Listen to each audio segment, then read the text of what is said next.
ọ̀pọ̀lọpọ̀ àwọn ọmọ Yorùbá nílé tí à ń polongo Yorùbá nation fún, wọ́n ń feel pé a ní clashes pé ká bára wa jà. Ọ̀rọ̀ tó dẹ̀ wà nílẹ̀ ọ̀rọ̀ ilẹ̀ ni. Gbogbo ohun tó bá dẹ̀ ti jọ mọ́ ilẹ̀, ẹni tó bá ti sọ di àwàdà kẹ́ríkẹ́rì, ìyẹn la ṣe ń sọ fáwọn tí wọ́n náà ti gba country. Ẹ bá mọ̀ tán pè ní country, ẹ ní máa sọ pé ẹ ti gba country. Mo kí bàbá mi o, bàbá wa Professor Adebanji Akintoye.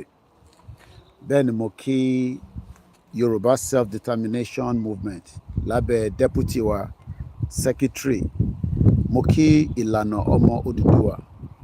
Mo wá kí gbogbo ẹgbẹ́ kọ̀ọ̀kan. Látara bẹ́ẹ̀ mo kí bàbá mi, bàbá wa olóyè ọmọ Adéyẹmọ Ìgbòho Òòṣà. Kọ́bẹ̀ Elédùmarè kó túbọ̀ bá wa wà pẹ̀lú yín.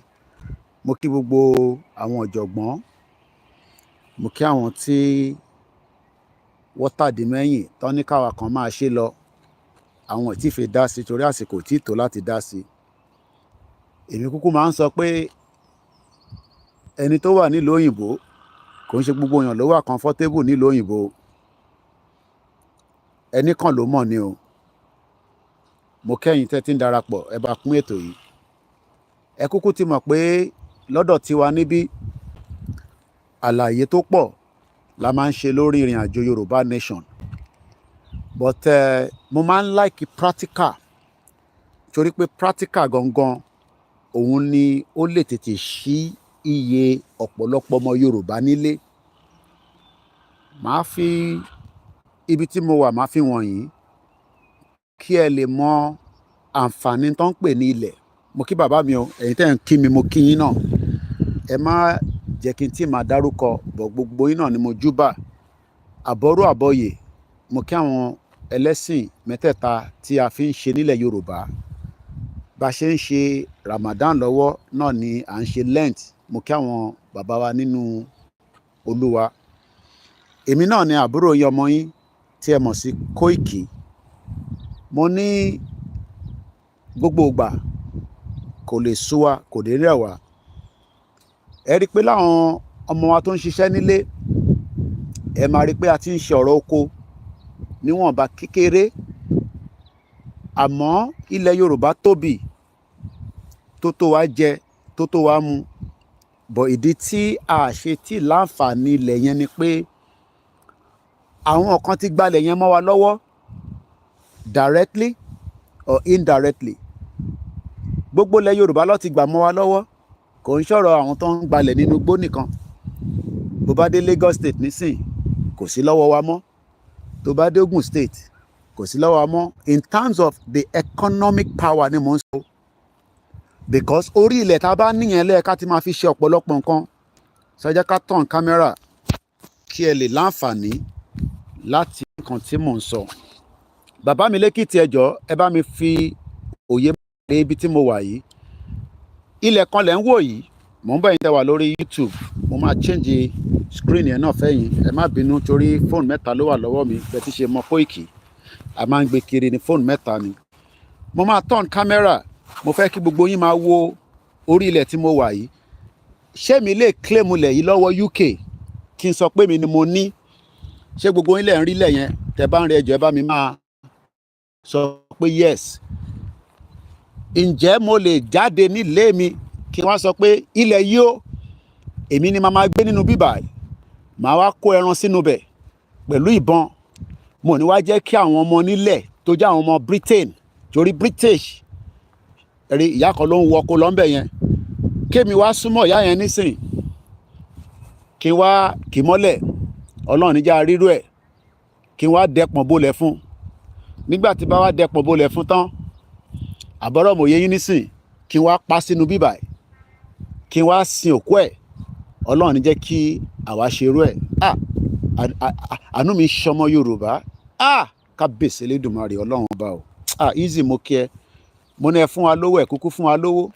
A ní kẹ́ support media, ẹ support media. Ìyẹn ò ní jẹ́ kó sú àwa. But èmi á máa gbé nǹkan tó jẹ́ pé inú á máa bí ẹ̀yin tẹ́ wà nílé, torí pé èmi wà 6,000 kilometers away. Àmọ́ mo ò lè claim ilẹ̀ yìí. mo kàn máa gbé yín lọ round.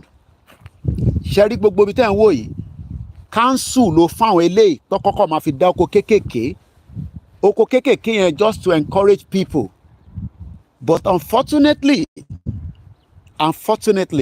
nílẹ̀ táwa ní àláǹfààní orí ilẹ̀ wa mọ́. Màálù àdàkọ síbẹ̀, oríṣiríṣi wa ń lọ lọ́tún lọ́sì. And mo wá ń sọ fáwọn ọmọ Yorùbá pé ǹjẹ́ àti wọ one chance pẹ̀lú ọ̀rọ̀ Nàìjíríà ṣé à ń rí gbogbo ẹ̀? Olúkálukú ló wá ń ṣe tiẹ̀, òun ló lọ báyìí o. Ẹ̀rí ilé ló lọ ní gbogbo ẹ̀gbẹ̀gbẹ̀ lókè yẹn lọ́hùn. Mo wá ń bi ọmọ Yorùbá pé ta ló kọlù wá, ta ló ṣe jàǹbá fún wa? But n tẹ́ fẹ́ ni pé kákọ̀ ṣe program, kẹ́ wo program yẹn kẹ́ máa lọ. Tó bá tún dọ̀la, ta ló tún wà live? But n tí a need gangan nísìn, òun ni pé kẹran mídíà lọ́wọ́, kẹran YSDM lọ́wọ́, kí a lè tètè kúrò nínú Nàìjíríà. Torí pé ìyà ń jẹ ọmọ Yorùbá nílùú yìí o. Kábíyèsí Elédùmarè, ṣé ń ríran o? Ìyà ń ṣe kí ni? Oúnjẹ pírígìdì ìyà sáwọn ọmọ Yorùbá lára. Ẹni bá kàn ló mọ̀, torí pé oríṣiríṣi kọ́ là ń gbà. Ẹ̀gbọ́n mi kan pè mí nísìn, mo bá wọn sunkún nínú kéèyàn wà nílùú yìí fún 16 years kó má níwèé, kí gbogbo nǹkan ti dàrú, tí kò dẹ̀ mọ ọ̀nà àbáyọ. Ilẹ̀ bàbá ẹ̀ dẹ̀ wà ní Nàìjíríà ní South West ilẹ̀ Yorùbá, bọ̀ kò ṣeé lọ fún ìdí kan àbí ìdí kejì. Ẹ bá wa pín ètò yìí, ẹ pa àwọn èèyàn wọlé. Ṣé ń rí gbogbo ohun tí mo fi wọ̀nyí? Kò tó one local government tí ó lè jẹ́ kí a fi gbìn kan. Àwọn eléyìí ò wá ní ilẹ̀, Britain ò ní ilẹ̀, ìyẹn ló ṣe ló ń kó gbogbo oríṣiríṣi mùdùnmúdùn wá láti oríṣiríṣi ìlú. Ṣé rí gbogbo ibi tẹ́ ń wò nísìn, gbogbo tẹ́ ń wò lọ́tún lọ́sì, àwọn ilẹ̀ onílẹ̀, àwọn ilẹ̀ táwọn ọ̀rọ̀ manage, ṣé rí gúre àbí nǹkan kan lọ́dà síbẹ̀ yẹn nísìn. Àwọn yẹn máa convert sí manure, àwọn kan tó dà sílẹ̀ lẹ́yìn. Mo wá máa ń wonder pé ṣé orí ọmọ Yorùbá pé ṣá? Ǹjẹ́ àtẹ̀mọ́ tó ń ṣe wá? Ẹ̀ ń jẹ́ káwọn olóṣèlú máa deceive yín. Ṣé rí òun ló lọ sọ nǹkan yẹn? Ẹ̀ ń jẹ́ kó máa parọ́ fún wa, ẹ̀ ń jẹ́ kó máa tàn wá. Gbogbo wa la fẹ́ wá sí ìlú òyìnbó, máa bọ̀ nílùú òyìnbó. Wàláì tàláì símọ́bìlà làzílà hùwà. Ìwọ tó bá ti fún ẹ visa, máa bọ̀ kájọ máa gbé níbí báyìí. Wàá wá rí i pé ẹ̀gbọ́n tó ṣẹ̀ bá mi sọ̀rọ̀ tán 16 years, mo ní láti fún yín ní details immigration wọn, but 16 years ló ti wà nílùú yìí, wọn ò níwèé. Ọlọ́run ọba o. Ilé rèé kò ṣeé lọ, iwájú rèé ó ti takú síbẹ̀, gbogbo ẹ̀ wá dàrú bí ẹsẹ̀ télọ̀ látara pé àwọn ìyà tó ń fi wá jẹ. Àwọn kan ló ní bíbẹ̀. Hello, how are you? Right, you? I'm just fascinated by this beautiful small little farm settlement, and I'm speaking to my people in my language. All right. How are you? I'm not showing you yet, but can I just show the farm? How long have you been doing this? Maybe 4 years. 4 years. Yeah. Okay, they can't see you, but let me. This is interesting. Yeah. So you love doing this, or is just you have another job, or you just decide to do this? No, I just make a hobby this one. Hobby. My hobby, yeah. But back in Nigeria, we Yeah. can't go to the farm because the terrorists are killing us on the farm. Serious. We have a large amount of farm in the southwest called the Yoruba land, Yeah. but unfortunately, people can't go back to the farm. If you go to the farm, you get killed. And look at what you're doing for hobby. So you have your main job. Yeah. I go big off license. You got what? Big off license. Yeah. Oh, you're making good money there. So you do this for hobby. Yeah. Just. And you've been doing this for 4 years. Yeah. So what do you plant?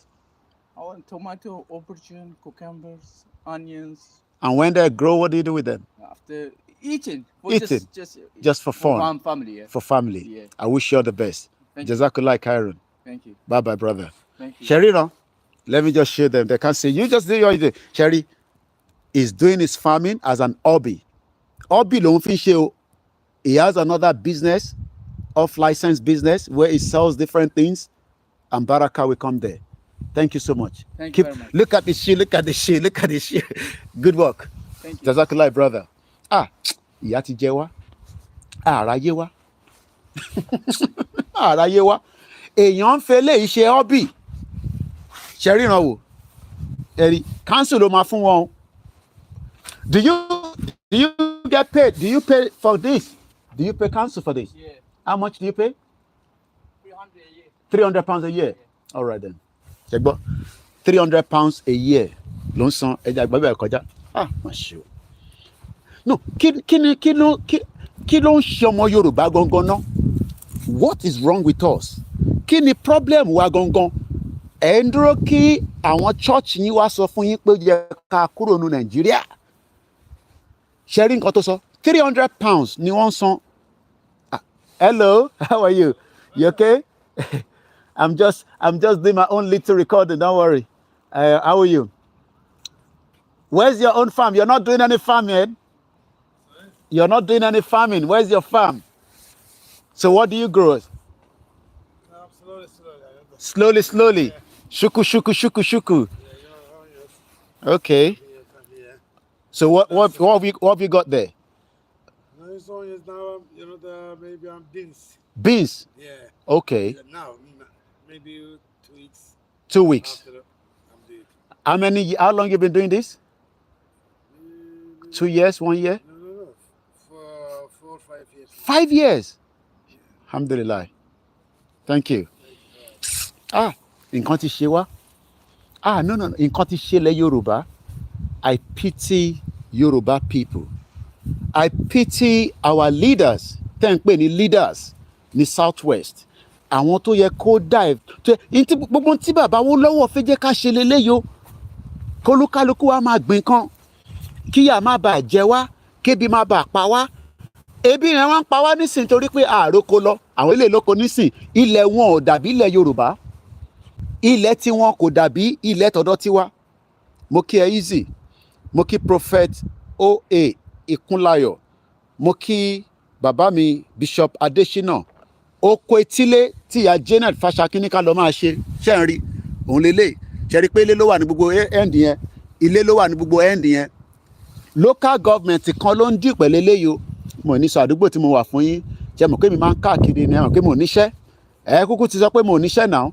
Mo ní kẹ́ fún wa ní support yín ká lè gbé ètò tó máa encourage àwọn èèyàn nílé láti lè dìde.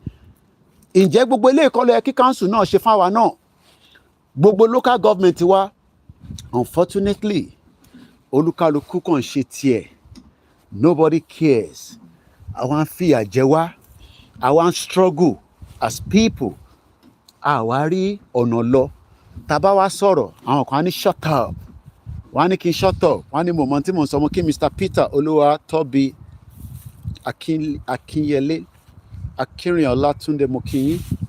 Ẹ jẹ́ ká remain focused. I am Ilékún Ayọ̀. Okay, Ilékún Ayọ̀. Ẹ ṣé gan bàbá mi. Ilékún Ayọ̀. Okay, mo ti pronounce it dáadáa. Prophet O.A. Ilékún Ayọ̀. The door of joy.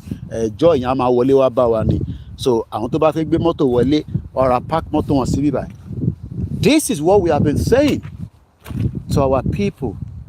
But unfortunately, ṣe làwọn èèyàn wá ń bú mi. Wọ́n ní kí n shut up. Wọ́n ní mo dá kankan mọ̀. Mo kí ìyá mi Fatusi Elizabeth. Mo kí yín. Mo kí gbogbo ẹ̀yin tẹ́ ń darapọ̀ mọ́ wa lọ́tún lósì. Ọba Elédùmarè kò ní fi ìyà jẹ àwọn ọmọ Yorùbá. Àmọ́ táwa náà bá fẹ́ jẹ́ kí ìyà jẹ wá, ẹ jẹ́ ká dìde. Ẹ jẹ́ á dìde ẹ̀yin ọmọ Yorùbá. Mr. Peter wọ́n náà wọ́n like nǹkan táwọn rí. Ẹ jẹ́ á dìde. Ẹ jẹ́ á dìde. Ṣé rí àìmádìde wa ó ń delay a lot of things. Ilé ayé yìí kò sẹ́ni, nobody is coming to help you. We have to help ourselves. A gbọ́dọ̀ help ara wa. Kò sẹ́ni kankan tó fẹ́ help anybody. Ẹ má bínú pé fóònù yẹn move torí mo fẹ́ tan the other phone. Kò sẹ́ni kankan tó fẹ́ help anybody. Àwa ni ká dìde ká bọ́ kúrò nínú wàhálà tá kóra wa sí. A ti wà nínú wàhálà báyìí. A ti wà nínú ewu gidi. And it is entirely up to us. Ẹ má bínú gbogbo ẹ máa settle down dáadáa nísìn. I'm try láti adjust ẹ má bínú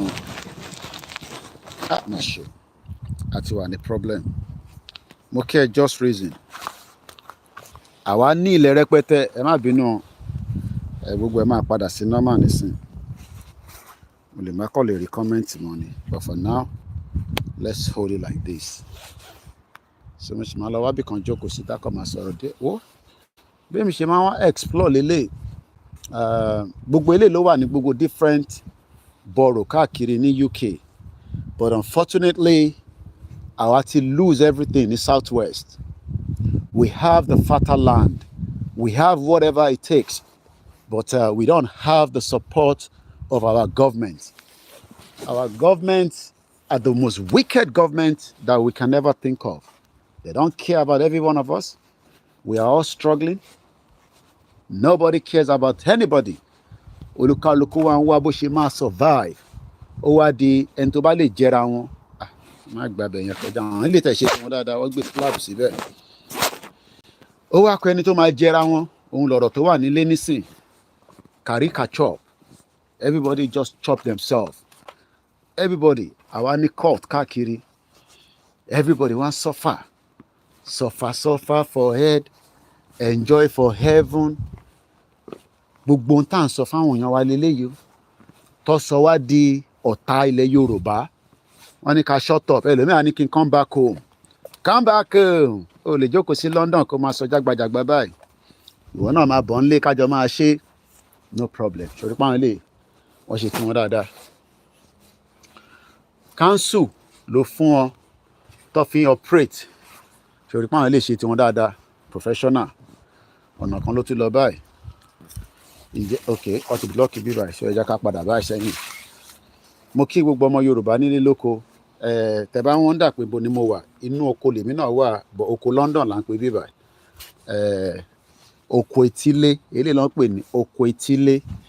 Mo kí ìyá wa Lydia tí ọ̀kọ̀ọ̀kan tó ń wo program wa bá ń fún wa ní $1 £1 a máa support media wa kò ń ṣe pé ká kọ̀ wo program ká lọ ẹ fọwọ́ kún media yìí kí media yìí lè develop kí a lè ṣe ọ̀pọ̀lọpọ̀ iṣẹ́ láti UK láti Benin Republic láti ilẹ̀ Yorùbá without funding media ò lè operate owó ló ń pè ní media àti sọ yẹn fún yín gbogbo tẹ́ ń wò nísìn àwọn onírànù kan ló máa ń drop rubbish sí bíbá yìí o àwọn idiot kan ló máa ń ṣiṣẹ́ yẹn so and as you can all see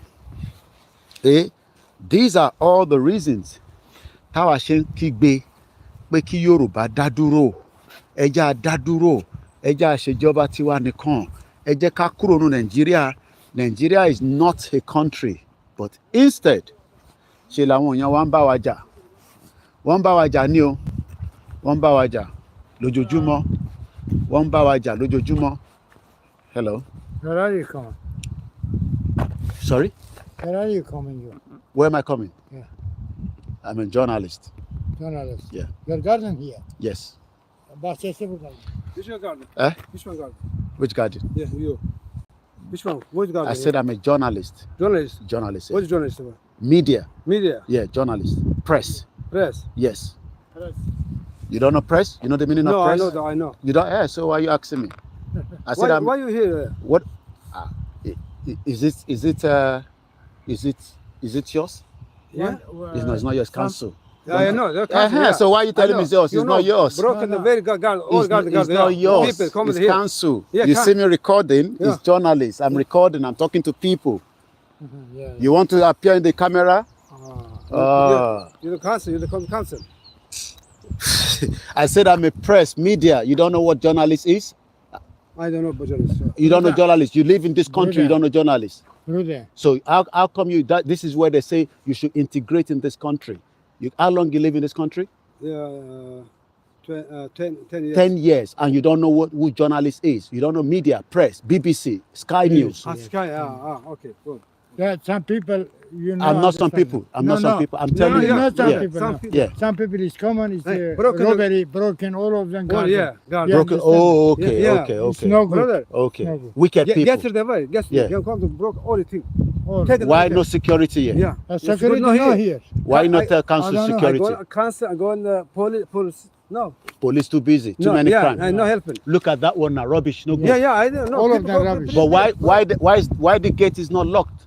in log. Okay. Log. Why no. lock Some the people is broken. no They broke key. the key. Yeah. No key. Yeah, council should put security here. Yeah. Yeah. Brother. You sorry, cannot. though. You, Yeah, no, yeah, it's yeah, okay. It's yeah. okay. You cannot be paying. Come and show you the Yeah. broken the door. Now, ọgbà tó wá fi bá mi Yesterday. sọ̀rọ̀ nísìn. Nígbà tó ti gbọ́ pé mídíà ni mí. So, all right, it's okay anyway. That's fine. Oh, please keep it, brother. Yeah, that's I know. I know. Broken over. Look. I know. Yeah. So, Not good, brother. ṣe rí gbogbo tẹ́ ń wò nísìn.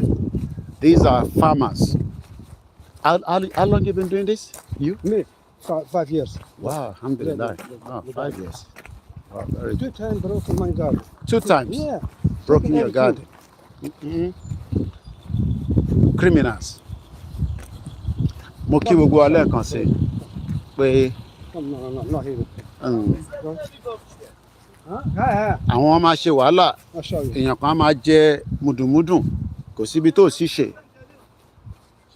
Ṣe rí pé àwọn a particular set of people, àwa ò ráyè lè, àwa Yorùbá ò ráyè lè, torí àwa ń ṣe other things. Look, brother. Oh, okay, I see Yeah, why. you see, brother. I see why, yeah. Yeah. No security, that's why. No Okay. security here, brother. You see, brother, look. All Yeah. broken. Oh boy, No good, brother. no good, yeah, I understand. Sometimes people come to here. Yeah, no. Maybe Bulgaria. Yeah, I know. Maybe, I don't know. Yeah, too many of them now. Romania. Yeah, too many in the country. Yeah. Too many in the country. Yeah. Come All right then. Come to broken door. I know. Look. I know. All Okay, right brother? then. That's okay. Okay. All right. Ẹ tó bá mi sọ̀rọ̀ ló lọ yẹ. Ó náà ti break gate òun yẹn ló ṣe ń wà concern lẹ́ǹkan. Kò síbi tó sì ṣe. Òkè bí wàá yóò sọ náà jáde padà. So, mo kí gbogbo wa lẹ́ǹkan sí.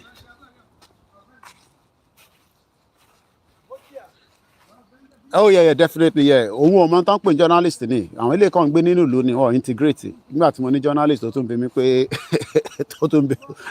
mí pé what's journalist? Mo ní media. So, bá ṣe ń bá ọ̀rọ̀ tiwa lọ, ẹ jẹ́ ká máa bá ọ̀rọ̀ tiwa lọ. Mo kí gbogbo ẹ̀yin tẹ́ ń darapọ̀ mọ́ wa. One thing is that a ní opportunity tó pọ̀ lọ́dọ̀ tiwa, but we have not been able to convert them to something that is of benefit to us. And that is exactly where the problem is. We have land. Those lands, I hope YouTube Mishiwa on the other side. Let me bring this camera back to my face. This one. Unfortunately, we've lost a lot in Yoruba land. Àwọn Fúlàní ti gbalẹ̀ má wa lọ́wọ́, àwa ọ̀tẹ̀ ní access ilẹ̀ wa mọ́. Àwa kọ́ la nílẹ̀ mọ́ nísìn. The land has now been removed from us. Many Yoruba people, wọ́n náà wọ́n kíá, wọ́n náà bá wọn Fúlàní kó gbà mọ́ wa lọ́wọ́. Àwa dẹ̀ ń sọ pé kò jẹ́ kó rí bẹ́ẹ̀. Màálù kan ló wà níbẹ̀ yẹn. Kò ṣe real màálù o. Wọ́n kàn fi disguise, you know. We have a lot of things that we can convert, not just farming. We should be thinking of the technology, building a Silicon Valley.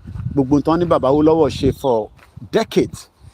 Let me bring the camera back to my face now. Ẹ má bínú, mo ń bọ̀. For decades, all those things now, we've lost them completely. So bẹ́ẹ̀ ni ìgbà táwọn ọba ti ń ṣe kíni táwọn ọba fúnra wọn gan ti gbé gbogbo ayé wa lé àwọn Fúlàní lọ́wọ́, but we just hope that things will get much better. So ẹ jẹ́ ká wá lọ wábì kan jókòó sí ká wá sọ ọ̀rọ̀ méjì mẹ́ta. Ẹ jẹ́ ń dá kámẹ́rà padà sójú mi níbí bá. Mo kí gbogbo wa. Àwa tá à ń ṣe movement yìí, ẹ má ẹ̀ kó sú wa, ẹ má ẹ̀ ká wà distracted. A lot of things that is going on the social media, we need to just remain very focused. We are losing just like bí olórí burúkú Dúpẹ́ Onítìrì ṣe dé tó wá fi tiẹ̀ distract wa for 2 years àìtí bọ́nú distraction Dúpẹ́ Onítìrì títí di wákàtí. So I'm just gonna sit down. Mo ti fi wọn in tó wà nínú ibẹ̀ yẹn, so màá wo how long ni mo ṣe lè spend ká tó di pa máa mú program yìí wá sí ìparí. Nobody is coming anywhere to save anybody. UK is going through a lot. America is going through a lot. All these countries are all going through their own different problems. Mo ń bọ̀ máa kó gbogbo phones yẹn sílẹ̀ so that màá wá ṣe try láti jókòó. So nobody wants to help anybody. There's a lot of shit going on around the world. Ẹ má bínú fún èdè tí mo lò yẹn. Mo kẹ́yìn ìyá mi, mo kẹ́yìn bàbá mi. Battery phone mi gan ti sọ fún mi pé kò ní cell púpọ̀. So a kò máa ṣe níwọ̀nba díẹ̀ ni tí a bá ti lè ṣe. Mo kí gbogbo wa pé gbogbo wa la ti rí ẹni tí mo lọ show wa lẹ́ẹ̀kan, so I've been able to show us one or two things from inside there. Mo kí ẹ̀yin bàbá mo ní lè máa dárúkọ because of the time constraint. So mo kí gbogbo wa lẹ́ẹ̀kan sí. Yes, I mean many people do not know, but like I always say, that is the beauty. Mo the other card mi jáde, but you know, as you all know all the time I say it, that is my membership for the NUJ. So I go with it all the time. That is my membership. So, but I can understand that kò síbi tí kò sí olè. Ìlú iná rẹ̀ ti gba oríṣiríṣi wèrè àtàsínwín ni ó wà nílùú yìí nísìnyí.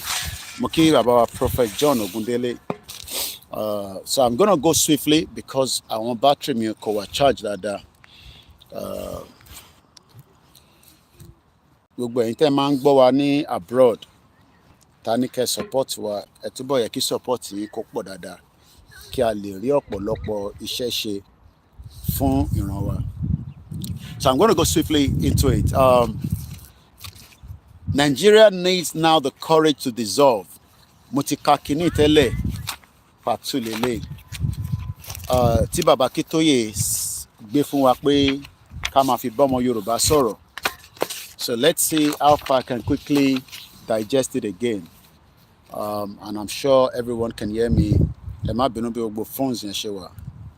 So let's go through it quickly. Nigeria needs now to dissolve. Nigeria needs now the courage to dissolve peacefully. Part 1. At independence in 1960, Nigeria was truly the economic giant and the hope of Africa.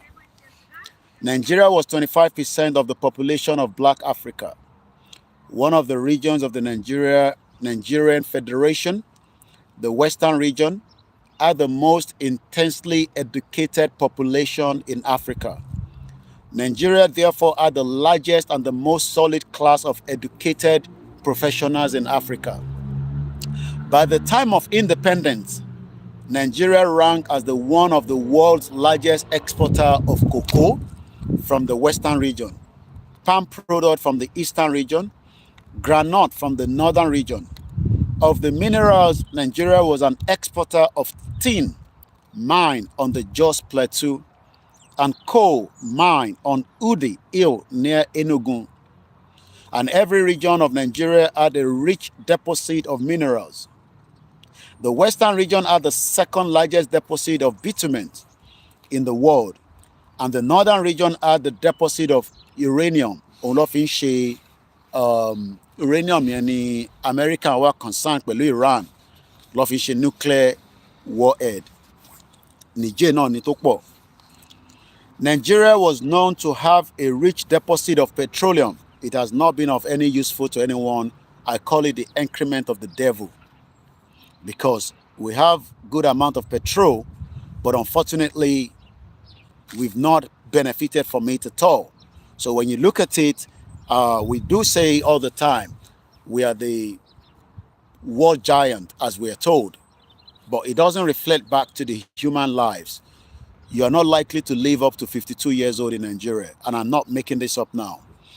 If you survive over 52 years old, Maki, whatever ẹ̀sìn tó bá gbé dání, many people in Nigeria will die before they are 52 years old because of the health care problems. I was watching, I was reading on the X. Many of you will probably not know X, but it's called Twitter, tẹ́lẹ̀. But a bá sọ pé X, òun náà ń pè ní Twitter tẹ́lẹ̀. Ó ní doctor kan tí máa ń tẹ̀lé níbẹ̀ lórí timeline yẹn, Dr. Kìnní kan ló ń jẹ́. And he was given a diagnosis of a particular illness. Those illness, tó bá mú ẹ ní Nigeria, you are not likely to survive. You will die within the space of very, very little time. But the same illness, I'm not talking about kidney problem, I'm not talking about cancer, is called bowel whatever. Ó ní kankan ṣe pẹ̀lú bowel èèyàn, ẹni tó fi lọ sí toilet tí ẹ̀jẹ̀ púpọ̀ ń jáde lára ẹ̀. Àwa náà ní gbogbo ohun tó lè suppress ẹ̀ gẹ́gẹ́ bí ọmọ Yorùbá, but I need láti advance, I need láti build a research center tó jẹ́ pé research center tó máa jẹ́ gbogbo the whole of a particular community. Tá máa ṣe a lot of research where we can then start talking about looking after ourselves with our own herbal remedy. Kò ń ṣe pé kò kọ́ lọ́mọ àgbo short méjì. Is it that kò yẹ pé short méjì gan kọ́ ló need? At the end of the day, a lot of you die because of kidney problem. Àwọn kidney yẹn ń ṣiṣẹ́, but wọ́n ní láti regulate it. But báwo la ṣe fẹ́ regulate it? If we have a research center to deal with such, we can be able to do a lot out of them, and we can sell them around the world. Èdè kan ló ń sọ bẹ́ẹ̀ nísìn, ó gbọ́ tèmi, èmi náà gbọ́ tiwọn. Ṣé o ń gbọ́? Èdè kan ló ń sọ bẹ́ẹ̀ yẹn, ìtàn fi ń pè ní country nìyẹn. Máa tán rẹ pé I am a proud Nigerian. I pity a lot of you. Nigeria became one of the leading producer and exporter of petroleum in the world, even though the refinery failed to work for a very long time. Earning phenomenal revenue.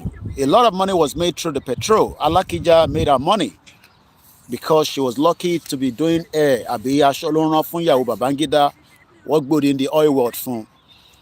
At the end of the day, she's now become a pastor that is now contributing back to the society. These are meant to be the crude oil or the oil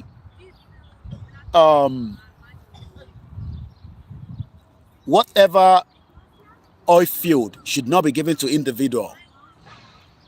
Yes, Yoruba homeopathic remedies. But kò kàn ṣe pé ká kàn sọ pé èmi náà ti wá sí Nàìjíríà rí ní àdúgbò kan tẹ́ pé pọ̀nmọ́ àti àgbo la máa lọ ń jẹ níbẹ̀. I mean, more short term mix together. Taba regulated, àwọn ìyá tó ń ta yẹn náà a máa fún wọn ní training lédè Yorùbá ní o. Ní èdè Yorùbá, and they become very, very active. Àwa máa mix ẹ̀ pẹ̀lú the one tí wọ́n ń ṣe fún wa, but àwa náà lè sọ tiwa di a trillion Yorùbá currency. Remedy wa lásán, àwọn àgbo yẹn ó lè fún wa ní revenue tá a fẹ́. Èèyàn kan pè mí ibi báyìí mo jókòó sí kí n tó wọnú ibẹ̀ yẹn lọ. Mo kàn mọ́ fẹ́ explore ibi báyìí mo ti jókòó sí for like an hour where I was just reflecting a lot of things, you know, as I always do sometime. Kó tó di pé mo wọnú ibẹ̀ lọ. Yorùbá holistic chemistry. Gbogbo ẹ̀yin tẹ́ ń sọ pé ẹ̀ níṣẹ́ a máa dá yín sínú research center. Ẹ máa bá wa ṣe research oríṣiríṣi. How can somebody live here? Èmi náà mo sọ fún ẹ̀gbọ́n yẹn mo ní immigration is not a problem. It took me 15 years kí wọ́n tó fún mi ní ìwé mi. Ẹ̀gbọ́n yẹn ti lò 16 years. Wọ́n ti pé 55 plus kí n kàn rọra kápẹ̀ síbẹ̀. Wọ́n lè máa gbọ́ mi báyìí, but I won't give you all the details of ìtọ́ pè mí fún. 16 years wọ́n ti wà nílùú ìwọ̀ tí níwèé. Wọ́n dẹ̀ ti pé 50 plus.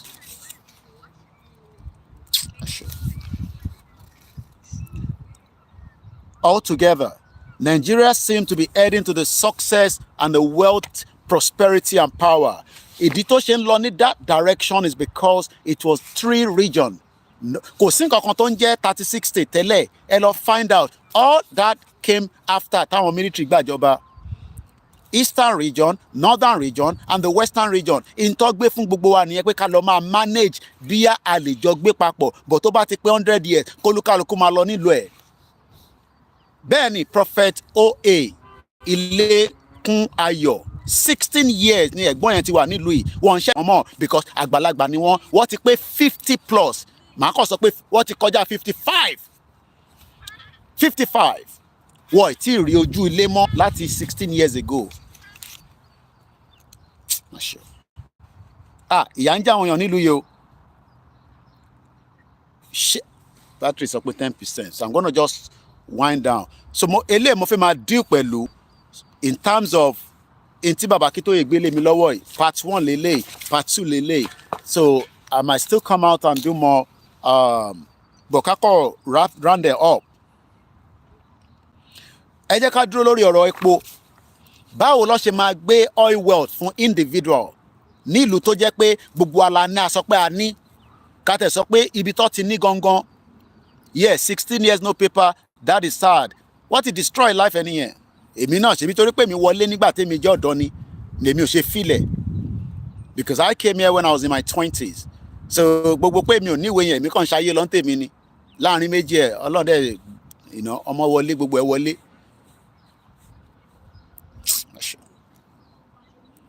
Nígbà tí wọ́n sọ fún wa yẹn pé Nigeria was heading towards the wealth and prosperity, mo fẹ́ ka mọ̀nà mẹ́tẹ̀ẹ̀ta yẹn. Kí ló ń pè ní wealth? Health is wealth. Bí ṣe wà báyìí nísìnyí kò sí ṣe ń gbá lọ́wọ́ mi, but health mi wà okay. Torí pé wọ́n ní báwo lọ Yorùbá yẹn máa ń sọ health is wealth.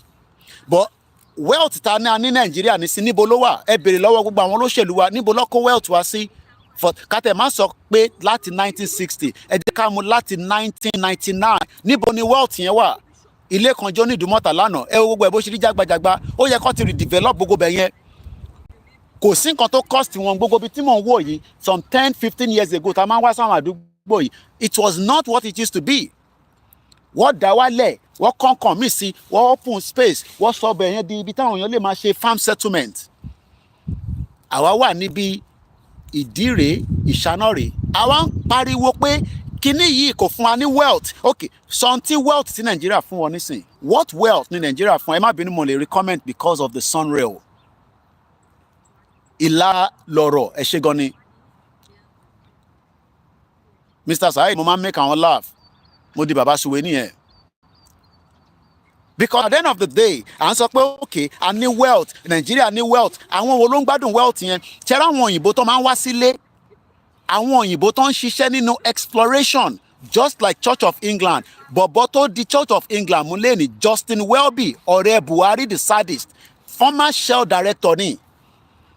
Èmi ò mọ bí wọ́n ṣe Shell director tán tó ti mọ gbogbo tó ń lọ níbẹ̀, wọ́n wá fi jẹ Archbishop ní London. Justin Welby yẹn Shell ló ti ń ṣiṣẹ́. Ló ti ń ṣiṣẹ́. Mo kí ẹ̀ tẹ́ ń wò mí láti UK, but wíwò kọ́ là ń sọ nísàn ẹ máa fún wa lówó, owó ló fi ń rán ní mídíà. Ìyàwó mi bá pè mí nísìn tó ní iná ti tán nínú ilé, ṣé tí iná bá tán nínú ilé báwo la ṣe máa rán ní íńtánẹ́ẹ̀tì tí máa fi ṣiṣẹ́ tí bá wọlé nísìn? Ẹ̀yin tẹ́ ń fún wa dúpẹ́ lọ́wọ́ yín o. So kí ni mo fẹ́ fà yọ́n bẹ̀ ni pé wọ́n ní prosperity, ẹ jẹ́ ká di ọ̀rọ̀ mẹ́tẹ̀ẹ̀ta yẹn mú, ìyẹn la fẹ́ mú kúrò. Tó o bá tẹ̀ gbọ́n kankan nínú program mi pé o ò tẹ̀ nífẹ̀ẹ́ tí mò ń sọ pé nínú nǹkan mẹ́tẹ̀ẹ̀ta yìí èwo ló sì ṣàǹfààní fún wọn nínú Nàìjíríà látijọ́ tó ti dáyé. Mo kíyà mi Abọ́sẹ̀dé Rachel, mo kíyà tó bí mi lọ́mọ, òkú rọ̀jú ìyá dáadáa. Wealth, prosperity and power. Ǹjẹ́ power wà lọ́wọ́ ọmọ Yorùbá lénìí gẹ́gẹ́ bí pé a lè recall politicians wa pé wọ́n ṣe ń tẹ́ wọ́n yẹ ó tọ́ àti tó yẹ. Bóyá ẹ follow mi lánàá, mo kí bàbá mi Bọ́lájí, mo kí àwọn tó ń ṣe birthday lénìí, cousin mi kan ṣe birthday níjẹta mo tẹ̀ rántí mọ́, ọlọ́pàá ló ń lọ yẹn nísìn. Tí bá sáré kẹrí ọlọ́pàá yẹn kẹ sáré turn camera yẹn kẹrí mọ́tò ọlọ́pàá nìyẹn ṣẹ́rí. Ìtàn ń pè ní safety nìyẹn, mò ń bọ̀ mo fẹ́ sáré fún wọn gbogbo wa kẹ má bàa ní ẹ̀rí. Ṣẹ̀rí ọlọ́pàá ló nà yẹn, ṣẹ̀rí àwọn ọlọ́pàá nìyẹn. Wọ́n ń ṣe tiwọn, èmi náà ń ṣe tèmi, olúkálukú ń ṣe tiẹ̀. Safety and security ará àdúgbò ó important, ọlọ́pàá ló ń lọ yẹn ṣẹ́rí. Ẹ jẹ́ n sáré fi wọ̀nyí tẹ̀ wá ń báyìí náà. Mọ́tò ọlọ́pàá òun ló ń lọ lọ́nkàn yẹn ṣẹ́rí wọn, òun nìyẹn, ó ti lọ kọjá lẹ́ǹkan bẹ́ẹ̀. ẹ má yẹ kí àwọn kan fúlù yín pé nàìjíríà máa láṣeyọrí, àṣeyọrí kankan sí níbẹ̀. Bí pásítọ̀ kan bá sọ bẹ́ẹ̀ irọ́ ló ń pa fún yín. Bí babaláwo kan bá sọ pé àṣeyọrí ṣì ń bọ̀ nàìjíríà irọ́ ló pa. Mo kí a tó bí mi lọ́mọ, káàbọ̀ sórí ètò ìyá dáadáa. Bàbá kan pè mí lẹ́ẹ̀kan bí ẹ ṣe ń wọlé ní ẹ̀gbọ́ 16 years ló ti lò nílùú yìí, 55+ ni wọ́n ì tí níwèé. Salaam aleikum àfáà ní Ọ̀ṣun, bàbá dáadáa, bàbá oníláwà ní Ọlọ́run bá ń dúró tì yín. Wọ́n ní ǹjẹ́ ẹ bá mi dáhùn àfáà ẹ jọ̀ọ́, àfáà Akeem ẹ ṣé gan ni sà. Wọ́n ní bàbá Akintoye ní kí n lọ́ọ́ máa fẹ́ lè ṣe ọ̀rọ̀ fáwọn èèyàn. Nigeria needs now the courage to dissolve peacefully. Wọ́n ní ìgbà kan, lóòótọ́ ní ìgbà kan, a ní wealth, a ní prosperity, a dẹ̀ ní power. A gbọ́ nínú ìtàn pé àwọn èèyàn máa ń wá láti Saudi Arabia wá sí UCH, ọba Saudi wá ń gba treatment níbẹ̀. Mo kí ọlá ní pẹ̀kun plenty. Ẹ bá mi mú eléyìí lọ tẹ́ ẹ bá rí nǹkan kan mú nínú program tèmi. Ǹjẹ́ a sì ní wealth nílẹ̀ Yorùbá? Ó wà lóòótọ́ àmọ́ kò dọ́dọ̀ ọmọ Yorùbá tó jẹ́ kó dọ́dọ̀ ẹ̀. Kọ́lọ́n bá ń dúró de àfáà Akeem, mo dẹ̀ dúró mo kí yín pẹ̀lú sísítà wa tó ń support yín náà. Kò sí nǹkan kan tó wrong pẹ̀lú àwọn program yẹn, but nílùú yìí nísìn àwa náà ní àwọn program bẹ́ẹ̀ tó yẹ pé wọ́n máa lọ ń ṣínú níbì kan ní mọ́ṣáláṣí kan, but ó ní owó tíjọba ń fún gbogbo mùsùlùmí. 3.5 million Muslim ló ń gbé ní UK. Well, let me repeat that. Ní England àti Wales, according to BBC, 3.5 million. Nínú 3.5 million yẹn, at least 2 million wọ́n ń gbowó lọ́wọ́ government ní every week. Tó bá gbowó, àwọn ọmọ wọn ń gbowó. Ẹ béèrè lọ́wọ́ àwọn family yín tó jẹ́ mùsùlùmí ní bíbá. Kò dìgbà tá a bá ṣe ń sọ pé ẹ fún wa lówó, a fẹ́ fi ṣe sádàkà. No, government kọ́kọ́ máa support aráàlú. Àwa ló yẹ ká máa gbé sádàkà lọ sí African country. Kò jẹ́ ká máa ṣe sádàkà fúnra wa nínú ilé. Mo ní kí gbogbo wa bá sọ pé ká máa ṣe ẹ bá wa torí Ọlọ́run ẹ fún wa níbẹ̀ yẹn, nítorí pé bí nǹkan ṣe rí ni. Irú àwọn àfáà Akeem, àwọn nílùú yìí tó bá gbowó bẹ́ẹ̀ yẹn nílùú yìí, kò ń ṣe ìlú yìí lọ́ ti ń ná sí, wọ́n kàn máa ń ná díẹ̀ sí ìlú yìí fún àwọn program, bọ̀ kò ń ṣe pé kọ́ wá sọ pé èèyàn pé wàá gbóúnjẹ. Ó wà lóòótọ́, mo ti wọnú building kan tí wọ́n sọ pé ibi tó ẹni tẹ́bí bá ń pa ìwọ náà wàá gbà nǹkan kan níbẹ̀, but à ń sọ pé ní Africa àwa ló jẹ́ ká máa lọ ṣojúṣe fún àwọn other African countries láti máa lọ tọ́jú wọn. Àní nǹkan mẹ́ta la fẹ́ mú kúrò ká tó kúrò níbí báyìí. Wealth, ǹjẹ́ wealth ṣì wà lọ́dọ̀ ọmọ Yorùbá lénìí? Ó ń bẹ lóòótọ́ bọ̀ kò kàn wá lọ́wọ́ ni. We have whatever it takes. Yes, ní in the 70s lóòótọ́ wealth yẹn pọ̀. Nírú àwọn mọ̀mísí tiwa wọ́n máa ń ṣe U-turn. Tí mọ̀mísí mi bá kúrò nílé níjọ́ Friday, á dé níjọ́ Sunday, U-turn ló ṣe lọ sí Amẹ́ríkà, kò kí ń sùn mọ́jú níbẹ̀. Flight tó bá gbé lọ sí Amẹ́ríkà yẹn náà lọ máa bá padà. Tó bá dẹ̀ máa dàárọ̀ Sunday àjọ ń jẹ breakfast ni. Ó dìjà ládùúgbò wa níjọ́ kan tọ́nà alájà ti lọ sí ìlú òyìnbó. Àwọn yẹn ní ìlú òyìnbó wo. A sì jọ kí Jímọ̀ ní mọ́ṣáláṣí Jímọ̀ ni. Ìyẹn ní máa tán rẹ. Àná alájà ti lọ sí ìlú òyìnbó, ó ṣẹ̀ wọlé láàárọ̀ yìí ni. Wọ́n jà wọnú ilé wá bá wa ni. That was in the 80s. Nígbà tó bá wọ UK, tó máa ná visa fún ẹlẹ́nu ọ̀nà. Tí UK respect wa tó níjọ́ náà lọ́hùn, because nígbà yẹn a wà on the right path. Nítorí pé regional government yẹn ṣì work títí dé some extent. Nígbà tó máa fi dé 1983 táwọn Babangida débẹ̀, wọ́n bà gbogbo ẹ̀ jẹ́. Tó bá sọ fún ẹ pé Nàìjíríà ṣiṣẹ́ rí, bẹ́ẹ̀ ni ó ṣiṣẹ́ rí at some point. Eléyìí ni that was not true. Ọba Saudi ò wá, òmùgọ̀. Ta ló ń sọ yẹn? Bọ́ba Saudi ò wá. Èmi lè máa sọ fún. Ìta táwa gbé journalist ló ń sọ̀rọ̀. Ọba Saudi ò wá sí UCH. Ẹ bá mi confirm, ṣé ọba Saudi wá sí UCH rí láti wá gba treatment? Ẹ dá kankan mọ̀. Ẹlòmíì gbogbo ẹni tó gbé labroad kan ló ní common sense. Èmi á jókòó síbẹ̀ máa sọ tí mo mọ̀. À ń sọ pé ní 1970 lóòótọ́ Nàìjíríà nígbà tó wó dé àmọ́ ta fẹ́ fowó ṣe, àwa ṣe Festac 77 Ọbásanjọ́. Helicopter ló ń lọ ẹni sìn. Mo mọ̀ bí àtọ̀ ọlọ́pàá nìyẹn, bí àtọ̀ ambulance ni oníṣẹ́ tó ń ṣe.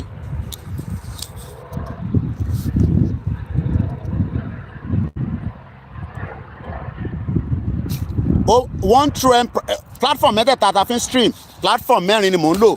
one true empire. The king of Saudi always come to Nigeria. Aji Easy sọ pé na mumu ibi. Go and check your history. Let's move swiftly. Unhappily, however, Nigeria lacked the inner unity and strength needed for such greatness. Kò sí unity. I can live in denial. Kò sí unity. Kò ń ṣe pé kò sí unity láàrin ọmọ Yorùbá là ń sọ. Kò sí unity láàrin àwa àtàwọn ẹ̀yà tó kù torí pé wọ́n wà honest pẹ̀lú wa. Wọ́n wà honest pẹ̀lú wa. Kí ló ṣe wà honest? Okay, Tinubu ti débẹ̀ tán nísìn. Èmi ní k'Ọlọ́run bá fún ṣe. Èmi ò gbàdúrà kú fún, àmọ́ ó gbọ́dọ̀ ṣe gbogbo tó máa favour wa. Ṣé unity nìyẹn? Kò sí unity. Kò sí unity láàrin àwa àti àwọn ẹ̀yà tó kù torí pé tí unity bá wà ní deliberately ní jàǹbá tó ń ṣe fún wa látara pé kí economy ilẹ̀ Yorùbá kó pull it down. It's a deliberate act. Àwọn mẹ́tò ìwá sílẹ̀ láìpẹ́. Unhappily, however, Nigeria lacked the inner unity and strength needed for such greatness. The hundreds of Nigeria pushed together in 1914 by British were radically different in culture. Yes, lóòótọ́ tí bá bẹ̀rẹ̀ àwọn sisters mi tó wà bẹ́ẹ̀ nísìn, lóòótọ́ àjọ òfin ló ní kí n respect wọn torí pé n tó fi sọ nìyẹn. Hundreds of Nigeria pushed together in 1914 by British.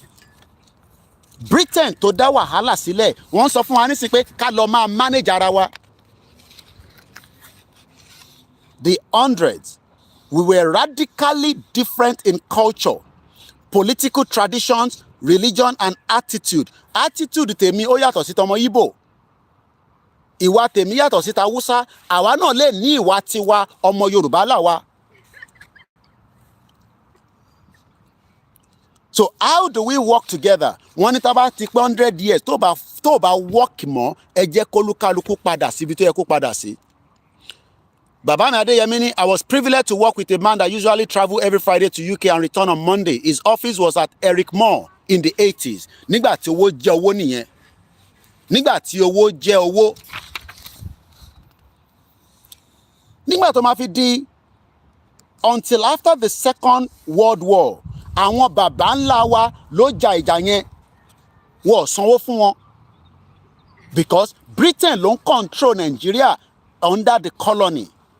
So ogun World War I, World War II, àwọn èèyàn wa ló lọ bá wọn jàjà yẹn. And nobody got paid for that. Àwọn kan ṣì ń jà yẹn ní bíbá. Wọ́n pa àwọn yẹn ní àwọn ṣe bok kí ló ń pè wọ́n. They're very special squad. Mo gbàgbé orúkọ wọn nísìn. Bokers or something like that. Wọ́n sanwó fún gbogbo wọn rárá. Kódà ìlòmí wọ̀ fún níwèé. Ìgbà táwa bẹ̀rẹ̀ sí ń jà pé àwọn làwọn jà fún yín náà. Báwo la ti máa lọ ní ara wa sílẹ̀? Ẹlòmíì ti ṣiṣẹ́ ìbọn ti bá lẹ́sẹ̀. Ẹ wá fún wọn níwèé. Kó tó di pé ìjà yẹn wá bẹ̀rẹ̀ sí di pé UK government wá nó da àwọn tó bá ní yí ẹ̀kan sí yí ẹ̀kan. Just like bó ṣe ṣe fáwọn Windrush. UK ṣekúṣẹyẹ. Until after the Second World War, the British did nothing to give Nigeria a unified existence. Farabalẹ̀ kẹ́ gbọ́ bẹ́ẹ̀. The British did nothing. Yeah, the Balkans. Kò tẹ́ ṣe spelling wọn dáadáa ni Mr. Moses Ọláníran. Kódà wọ́n sì ń jàjà yẹn lọ́wọ́ torí pé owó tó yẹ kó san fún wọn. Britain ò ń fẹ́ sanwó jàǹbá tó bá ti ṣe. Until after the Second World War, the British did nothing to give Nigeria a unified existence. When at last they granted unifying constitution in 1949 and 1951 and created under it a federation of 3 regions. Tó bá jẹ́ pé 3 regions yẹn la ṣì dúró lé lórí, no, ìwọ rò pé ò ní rí prosperity tí mo sọ lẹ́ǹkan yẹn àti wealth àti power a máa ní. Tó bá yẹ pé a ṣì wà lábẹ́ regional government, whether Angurosi ló dàrú ni, whether èèyàn kan ló dàrú ni, kò sí nǹkan kan tó ń dàrú ní Africa tí kò sí ọwọ́ àwọn òyìnbó yìí níbẹ̀. kò dẹ̀ sẹ́ni tó lè sọ pé àti ẹni tí ó ń sọ lẹ́nu ok ṣé lẹ́nu nísìn ṣé ààrẹ ọwọ́ òyìnbó lẹ́wọ́ àwọn politicians wa harry now so tẹ bá ń sọ pé argument pé àgúnròsì or whatever ló dá regional government rú eléyìí tó yẹ kí gbogbo wọn ti dá wa padà kí ló sì dé tọ́sí kí ló ń dìlé wọn kí ló ń dá bàbá Bọ́lá Tinubu dúró kò nídìí that long period àṣemọ́ tí bàbá Tinubu bá ti lọ bá Ọọ̀ni of Ifẹ̀ bàbá wa Awùjalẹ̀ bàbá wa Láké àṣe Nàìjíríà mọ́ that is the end tọ́ba wa bí wọn dakọ́ gbé ìjà bá wa káwa mọ̀ bí àní defend ara wa bó ṣe jẹ́ kó rí nìyẹn ó jẹ́ kí bàbá Tinubu pull it down kọ́kọ́ lọ sọ fáwọn ọba ni ẹ ṣe announcement ẹ pe Sultan of Sokoto ẹ pe àwọn Indibo ẹ pe àwọn Middle Belt ṣe Nàìjíríà mọ́ àwọn tó kó wa papọ̀ sọ pé tá a bá pé 100 years ká máa lọ tẹ̀ dúró lórí yẹn mọ́ ṣe Nàìjíríà mọ́ and that is the end of Nigeria. Ìyẹn ni bàbá Akintoye ṣe sọ mo kàn fẹ́ jump lọ sí ó kù sọ́wọ́ Tinubu so mo fẹ́ lọ sí part 2 torí àsìkò kí ni part 2 yẹn sọ wọ́n ló kù sọ́wọ́ Tinubu lọ́wọ́ is either it do mo ti tàbọn bẹ́ẹ̀ is either it does what it needs to do ó ní láti gbàṣẹ lọ́wọ́ anybody àṣẹ ta nídìí nísìn ni pé kí Tinubu lọ bá àwọn ọba wa kí ọba pé kí Ọọ̀ni of Ifẹ̀ Ọ̀jájá the second bàbá wa Awùjalẹ̀ kọ́ pé àwọn ti northerner kọ́ dẹ̀ pé àwọn wọ́n tẹ̀ nídìí àwọn politician kankan tó bá bí politician kan dá kí Tinubu ṣe arrangement yẹn pẹ̀lú àwọn ọba kí politician kan wá sọ̀rọ̀ pé ìtọ́sọ yẹn kò rí bẹ́ẹ̀ tó bá bí bàbá wọn dá ni mo sọ wá mọ tó ń pè lọ́mọ Yorùbá nígbà yẹn ó kàn nídìí ọba nìkan àwọn ọba nìkan ló need so olórí burúkú ní gbogbo àwọn politicians ní gbogbo ẹni mo fi sọ they are born bastard kò nídìí any politician kankan láti gbàṣẹ lọ́wọ́ any one of them just speak to our royal fathers kẹ̀dẹ̀ pàṣẹ pé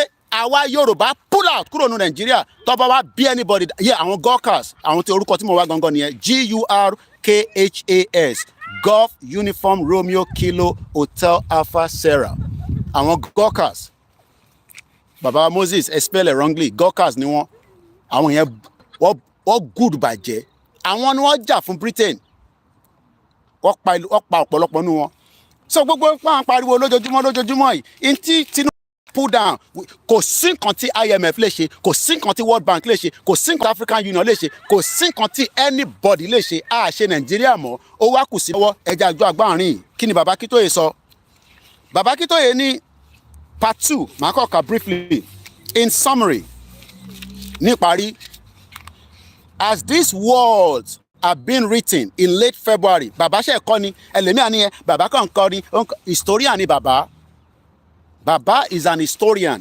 àwọn tó máa ń jẹ́ ká rántí àwọn ìṣẹ̀lẹ̀ tó ti ṣẹlẹ̀ rí tá a mọ̀ mo gbọ́ Simon Ekpa statement ẹ̀ tó ṣe níjọ́ tí Nnamdi Kanu lọ sí court ìjọ́ kejì lèmi gbọ́ 48 minutes ó ní ẹ̀yin tẹ́ ń sọ pé ọ̀nà tóun ń tọ̀ kò rí bẹ́ẹ̀ ìlú tẹ̀yin gbé yẹn bó ṣe rí náà nìyẹn there was ó sọ gbogbo àwọn ìlú tó ní government in exile tó dẹ̀ padà di independent country ó sọ àwọn ìlú tó declare tí wọ́n gbá wọn jáde tó dẹ̀ tún padà wá declare later. In summary, these words have been written in late February nínú ọdún in 2024 Nigeria economy has collapsed bó bá wọn Tinubu kó fix ẹ̀ báwọn Gàmbàrí bá débẹ̀ wọ́n máa dàrú ni. Mo kí bàbá mi alágbàlá mo kí àwọn Yorùbá World Media lábẹ́ ìyá wa Dr. Zabi mo kí àwọn YSDM mo bẹ̀ wá mo rọ̀ wá ẹ̀yin tẹ́ wà nílé náà ẹ máa dá 200 sínú YSDM ẹ̀yin tẹ́ wà labroad $1 €1 ẹ má máa wò wá nìkan ìyìn tá a bá ń bẹ̀ yín yẹn kẹ́ bá wa ṣe bá wa lọ ṣe mo kí àwa Esther Adebanji. Nigeria economy ti collapse and it is not coming back up so if anybody bá ṣe sọ pé Nigerian economy máa wá sókè sí tó kàn mí Nigerian security ti collapse Tinubu ti fail mo kò ń ṣòwò ló dàrú wọ́n ti bàjẹ́ mọ́ lọ́wọ́ kó tó dé a lè máa play gbogbo àwọn voice note tó ń jáde sọ́wọ́ wa nítorí pé àwọn tó máa ń send ẹ̀ sí mi wọ́n máa ń porúkọ àwọn kọ̀ọ̀kan tí àdẹ̀gbọ́dọ̀ sọ fún yín lórí social media wọ́n ń pè bí kan ní mo ní láti gbọ́ audio yẹn padà again wọ́n ní káwà very careful lọ́nà Ìlọrin Ọ̀fà ẹ mọ̀ pé mi ò mọ Nàìjíríà dáadáa south west yẹn aráyé yẹn sọ fún mi pé Mr. Koiki ẹ sọ fáwọn èèyàn yín kó wà very careful ní gbogbo ra ẹ mọ̀ pé àwọn military tó ṣì honest tó ń ṣiṣẹ́ but wọ́n ń suppress wọn mọ́lẹ̀ intelligent tó ṣe wá sọ́dọ̀ mi lénìí ni audio yẹn ò ṣe play síta torí pé ó dárúkọ àwọn méjì mẹ́ta kan tí mo dẹ̀ fẹ́ kẹ́ gbórúkọ wọn máa sọ pé they play níbẹ̀ gbogbo àlójú ẹ̀ ló máa ṣe. Nigerians are living a life of wretched poverty and hunger. Èèyàn ti wọnúlé Queen Momo mo kí yín. A life of fretful insecurity and chaos. Important roads have dilapidated for years. Electricity supply has been fizzing out. So I'm just going to move swiftly because ibi tí mo fẹ́ lò gangan advice sí bàbá wa fún Tinubu pé ó kù sí lọ́wọ́. Ó kù sí ní ọwọ́ èyí tó bá fẹ́ ṣe inú méjèèjì ó kù sí lọ́wọ́. It's up to him to decide what he wants to do. But àwọn onídúró, we will continue to push for the total dissolution of Nigeria. Now, the man, Big Sammy Mokie, torí àsìkò, ẹ má bínú mọ́ nílé máa dárúkọ. The man who bears the ultimate responsibility for the next step for Nigeria beyond this point is President Bola Ahmed Tinubu. He can choose to go the maneuvering, wheeling, and dealing on and on until Nigeria explodes in rivers of blood. Àwọn àgbàlagbà ò ní sọ fún yín pé ogun ń bọ̀. Bàbá ń lo ọgbọ́n àgbàlagbà fi sọ pé ṣẹ́rí èdè tí bàbá ń lò ń bẹ̀rẹ̀ pé rivers of blood ká lọ máa múra pé wàhálà ń bọ̀. Tí wọ́n bá ní kò ní dé tó bá dé ńkọ́. That is what the most powerful leader of Yugoslavia tó bá gbọ́ rí tẹ́lẹ̀ arákùnrin kan wà tó ń pè ní Slobodan Milosevic ní 1989 títí dé 1990 Yugoslavia ti dé ìparí ti tenure. Àwọn ọmọ bàbá mi kan kàwé níbẹ̀ àwọn àkọ́bí bàbá mi ní Yugoslavia àwọn telegram yẹn ṣì wà lọ́wọ́ wa tí bàbá mi máa fi communicate pẹ̀lú wọn pé kó tètè ṣetán kó lè wá take over company nẹ̀ nílé àwọn yẹn kàn ń ṣe ìṣèbí ẹran aṣẹ́wó ni títí tó lúkálukú wọn nísìn èyí tó wà láyé èyí tó dẹ̀ ti kú kọ́lọ̀ fọ́run kẹ̀. When Yugoslavia as one country had obviously come to an end and Nigeria has come to an end ẹ̀ ń disagree pẹ̀lú wa mo kí àwọn Koikimedia team mo kí ẹ Dennis mo kí GR1. Tinubu nísìn ní option méjì ṣó máa lọ through kí Nigeria kó explode mọ́ lórí àbí kó jẹ́ kó pín peacefully bí Soviet Union ṣe pín. And as I'm bringing the program to an end because mo fẹ́ kí fóònù kú mọ́ mi lẹ́nu if not I nílé save in tó ń ṣe lọ́wọ́lọ́wọ́ and maybe I should even close this one so ẹ̀yin tó kù ẹ lọ join wa lórí platform tẹ́ bá ti máa rí wa máa close the Facebook yìí ẹ lọ wá wa níbi tó bá kù sẹ́ má bínú mo sorry gan kọ́ mo fẹ́ kó lọ kú mọ́ mi lẹ́nu sorry about that. Ìlú tí mom sí mi ti travel on so many times Yugoslavia my mom has been there a lot of times. Mo kí gbogbo alẹ́ nǹkan sí because àwọn battery lè ṣe hold so mo ní láti close the other one here and I'm ending this program àti ṣe 58 minutes so kò ní ju 1 hour náà lọ so I'm round it up in just about a few minutes. Yugoslavia came to an end but president wọn níjọ́ náà long tó ń pè ní Slobodan Milosevic ó náà wọn ò ní gbà kí wọ́n pín ó padà pín náà ní olórí ẹ̀ kódà òun tún padà wá kú sínú ẹ̀wọ̀n nígbà tó ń ṣe kéèsẹ̀ ní International Criminal Court Ọlọ́run ní jẹ́ kí Tinubu rí bẹ́ẹ̀ o ẹ bá wa ṣàmì Ọlọ́run ní jẹ́ kí Tinubu rí bẹ́ẹ̀ ó ní option tó ṣì wà lórí table torí bí nǹkan ṣe ń lọ yìí tẹ́yìn bá sọ pé ẹ̀yin ò ṣe nǹkan kan àwa nìyẹn pa ṣe nǹkan kan ẹ ní sọ fún àwọn ọmọ Biafra tó fẹ́ ṣe àdèlè sọ táwọn ọmọ Haúsá náà lè ṣe torí pé àwọn ọmọ Haúsá náà nísìn ara ti ní wọn they are not very very comfortable pẹ̀lú Tinubu wà níbẹ̀ torí power dùn gan ẹni tó bá wà ní corridor power ló lágbára at least for the time bí tó bá wà níbẹ̀ mo kí àwa Pastor Mo bàbá mi mostly yeah, I remember Alhaji Koiki when he used to visit our house in the 73 I will share the story with you when we meet okay àwọn bàbá yẹn jayé kọ́lọ́n jẹ́ kíró èmi náà jayé tí bàbá yẹn jẹ wàláì ayé tí popsi mi jẹ èmi ò tí ì jẹ ó yẹ pé orúkọ tiwa náà kọ́ ti tàn síta ni adúpẹ́ fọlọ́run ọlá Ọlọ́run là ń jẹ ọlá bàbá Akintoye tó ṣí gbogbo wa ní ọkàn kúrò lára Nàìjíríà ọlá olóyè là ń jẹ àtọ́lá àwọn Elédùmarè àtọ́lá Jésù Kristi àtànábì bí gbogbo bá fún wa ní $1 lórí ètò lẹ́nìí kò tí ì pọ̀ jù bẹ́ẹ̀ bá fún wa ní Mr. Koiki màá send ẹ̀ sákàǹtì ní náírà torí pé media need owó láti fi operate. Mo kí Mr. Victor Adeyemi, mo kí Nugget. Hello, please, how can you teach me if Oyinbo is good or bad thing? How can I teach you? Okay, mo ń bọ̀. Ìyẹn wà lórí Google. Milosevic, ìyẹn president Yugoslavia níjọ́ náà lọ́hùn. Ó náà wọ̀n nígbà. Ó náà máa make sure pé Yugoslavia wà together in one piece. Nígbà tó ní ibì kan ti fẹ́ wó tí wọ́n wá ń sọ pé Ọlọ́run ní jẹ́ kó wó o. Now I have to go because phone yìí ló ń source fún the other program tá à ń ṣe níbẹ̀ yẹn. So eléyìí náà máa kú ní sin anytime soon. So yẹ ká end program here from now. Thank you so much. Bye for now. A tún padà wá.